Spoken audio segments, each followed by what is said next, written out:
Незадолго до начала войн клонов Джанго Фетт получил от графа Дуку новое задание – найти и ликвидировать таинственного незнакомца, владевшего секретной информацией сепаратистов, которая ни при каких обстоятельствах не должна была попасть в посторонние руки. Поначалу Джанго не знал никаких подробностей о своей цели, кроме ее примерного местоположения, но вскоре он понял, почему этот человек представлял такую опасность для планов Дуку.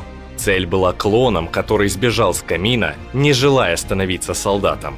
Хотя мысль о том, что придется уничтожить одного из собственных клонов, не давала ему покоя, Джанго сделал свою работу, оставив после себя лишь труп человека, чьим единственным преступлением было стремление к свободе. Выполнив задание, он обнаружил, что у того были жена и сын. Переполненный чувством вины за то, что разрушил жизнь ребенку, Джанго решил открыть для него счет в банке, чтобы поддерживать деньгами, пока тот не вырастет. Друг, если тебе нравятся подобные видео, то прямо сейчас подписывайся на канал, чтобы в будущем не пропустить выход новых роликов, а мы продолжаем. Сына убитого клона звали Коннор Фриман, и Боба Фетт не знал о его существовании в течение многих лет, пока однажды его банкир не сообщил ему о тайном фонде отца, предназначенном для мальчика. Одновременно с этим пришла информация, что за голову Фримена объявлена награда, поскольку этот человек задолжал крупную сумму денег жестокому криминальному авторитету. Поэтому Боба немедленно взялся за эту работу, надеясь добраться до него раньше других охотников за головами и раскрыть тайну своего отца. В итоге ему это удается. Однако внезапно появившиеся конкуренты не желают просто так отказываться от обещанной за Фримена награды. Он наш, ясно? Забудьте об этом. Он мой. Тебе не запугать нас, Фетт. Ты один, а нас много. Фетт! Поверить не могу. Вы все работаете вместе? Да, перед тобой Лига Охотников за Головами. Поэтому сейчас же бросай бластер. А теперь проваливай отсюда! Последний шанс. Пошли вон! Ха, как ты смеешь приказывать нам? Нас тут 10, а ты безоружен. Ты уверен? Боба Фетт всегда во всеоружии. Миниатюрный огнемет. Где он? Его кто-нибудь видит? Думаю, ему конец. Шлем с интерактивным дисплеем. Огонь! Не дайте ему... Портативный запястный лазер. Парализующие дротики. Компактная ракетная установка. Что за... Система захвата с прочным тросом. Ну что, безоружен? Кулак. Вовсе нет. Хоть бы они друг друга поубивали. Хоть бы они друг друга поубивали. Хоть бы... Черт! Вау, а что если кто-нибудь из них выживет и захочет отомстить? Я сомневаюсь, что они настолько глупые. По-твоему, назвавшие себя Лигой Охотников за Головами отличаются умом? Как бы там ни было, теперь они мертвы. А сейчас отдохни. Кажется, у меня стало больше пальцев. Это пройдет. Я хочу выяснить кое-что. Я догадываюсь, что именно тебя интересует. У тебя лицо моего отца. Такого я не ожидал, но это все объясняет. Что именно? Наследство, которое тебе оставил Джанго. Ты его сын? Что? Кажется, я начинаю понимать. Мы с тобой... Нет никаких «мы с тобой», Фетт. Я знаю, о чем ты подумал, но мы не братья. Видишь ли, у тебя не просто лицо моего отца. У тебя лицо его убийцы, Джанго Фетта. Это отец оставил мне наследство, о котором ты говоришь. Хочешь сказать, что клон мог себе такое позволить? Ты правда в это веришь? А зачем это делать Джанго Фетту? Из-за чувства вины за чью-то смерть? Он понятия не имел, что такое чувство сострадания или раскаяния. Он был мясником и подонком! Замолчи! Пока эти двое увлеченно пытались выяснить отношения, совершенно не замечая, что происходит вокруг, к ним приблизился корабль и сразу же выстрелил из пушки, едва не убив их обоих. Хватай Фримена! А я потолкую с Бобой Феттом. Это тебе за Лигу. Прощай. Таянд, это Даквин. У нас Конор Фримен. Прекрасно. Я давно мечтал о встрече с ним. Ты можешь доставить его живым? Ха, мне так скучно.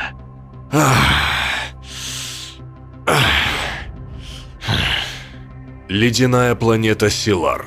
Владение криминального авторитета Таянда. Давай, топай. Зачем? Шевелись, иначе убью. Ну, это вряд ли.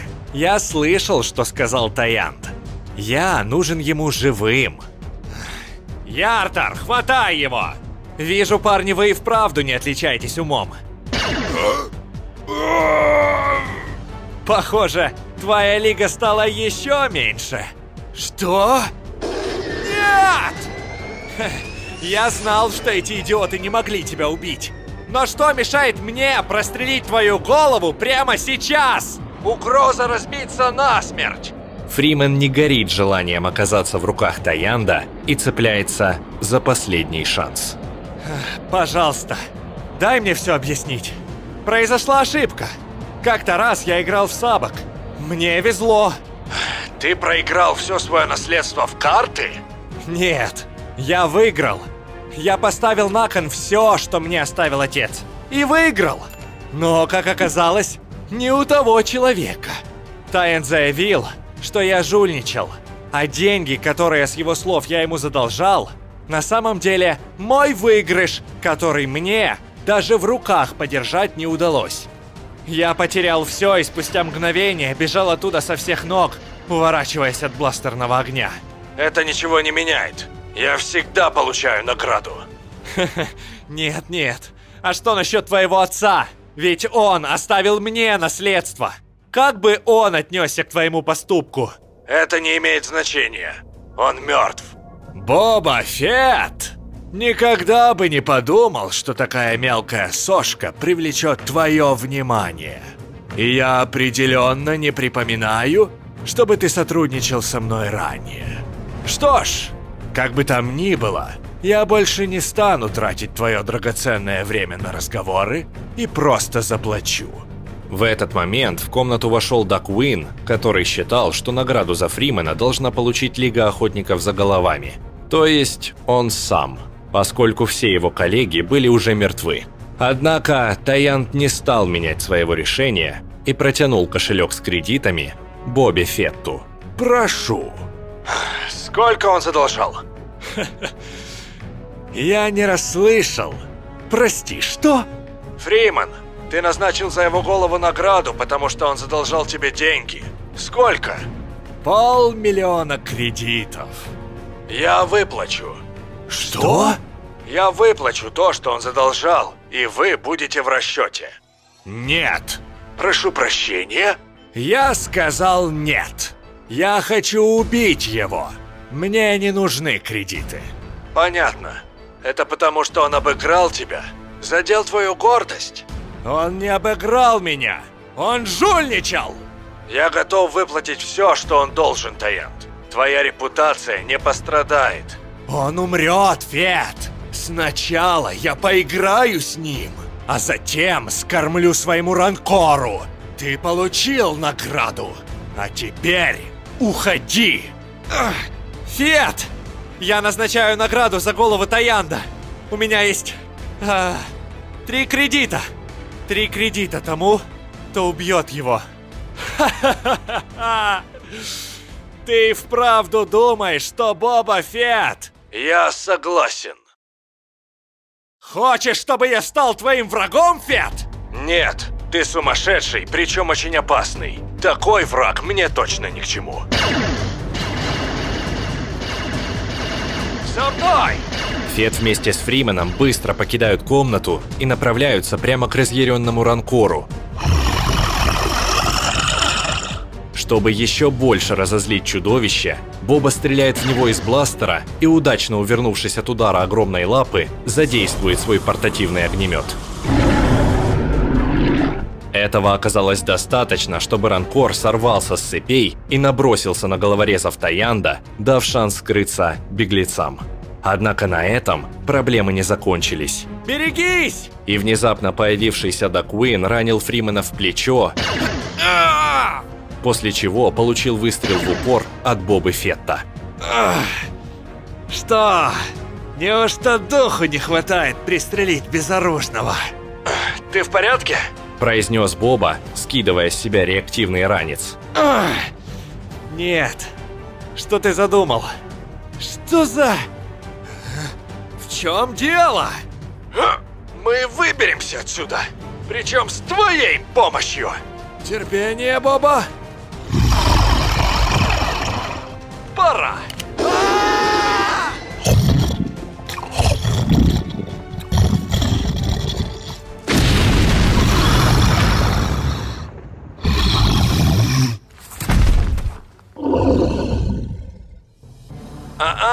Кредиты.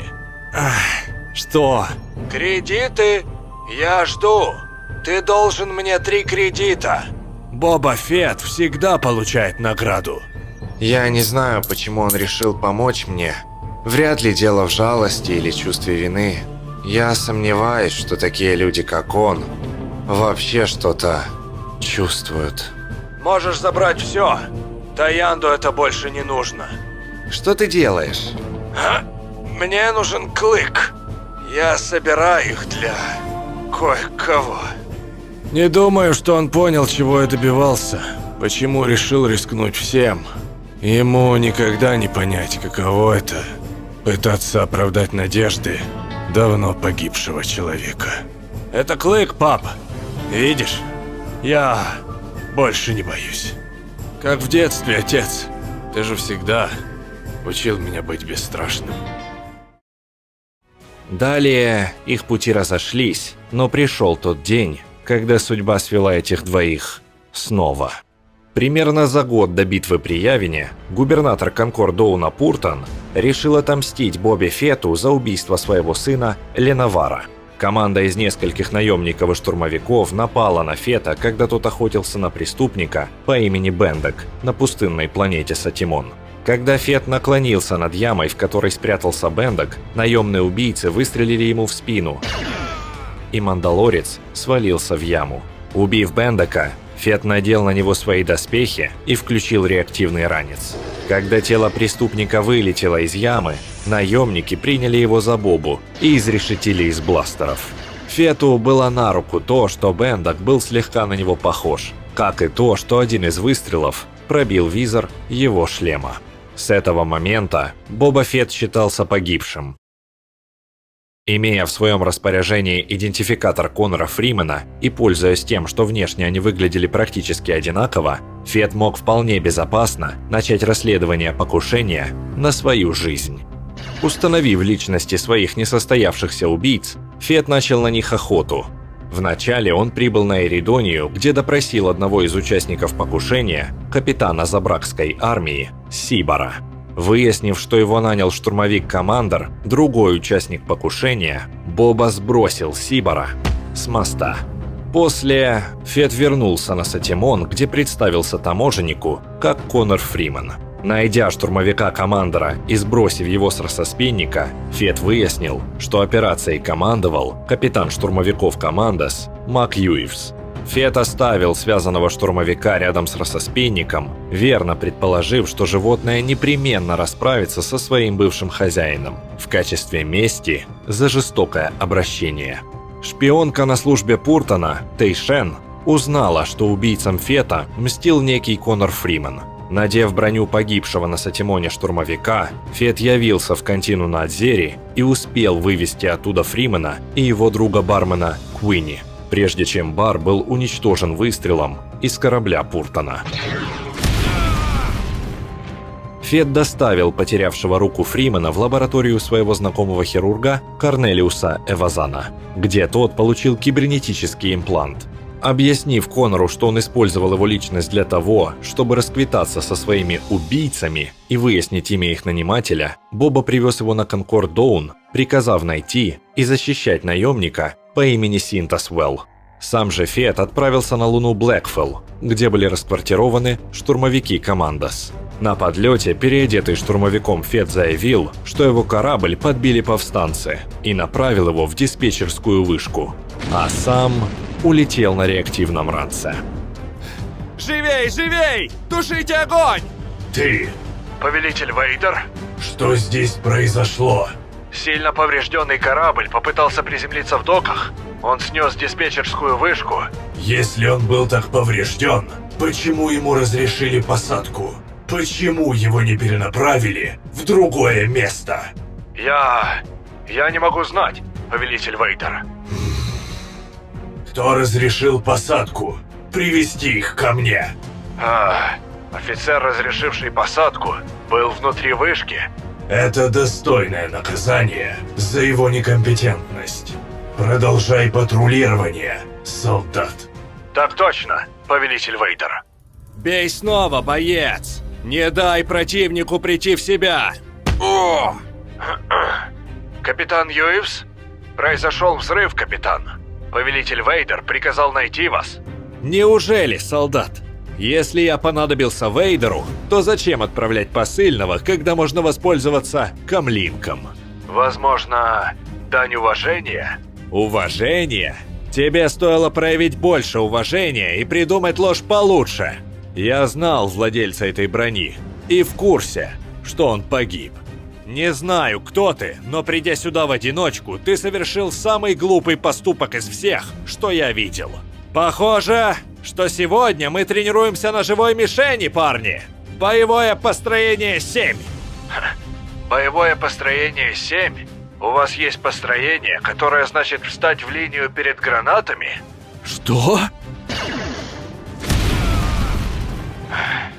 Юивс, мне нужна информация. У тебя нет времени меня допрашивать. Скоро на взрыв сбегутся люди. Что ж, я на это надеюсь. Отнесите их в лазарет.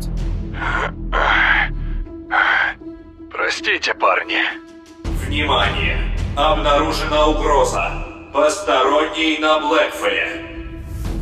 Черт. Ладно, Боба. План Б. Всем солдатам вернуться в казармы. Перекрыть все двери в ангарах. Эй, ты что, не слышал? Всем вернуться в казармы!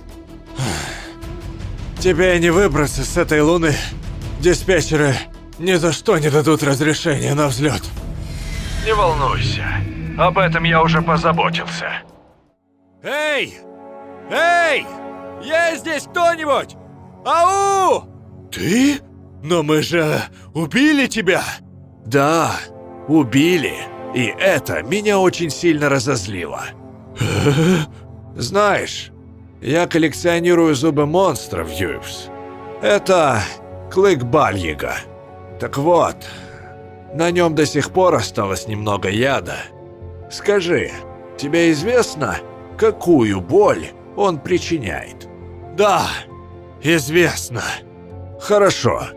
Тогда расскажи мне все, что меня интересует. Нам сказали, что никто не должен решить, будто Империя пошла против охотников за головами.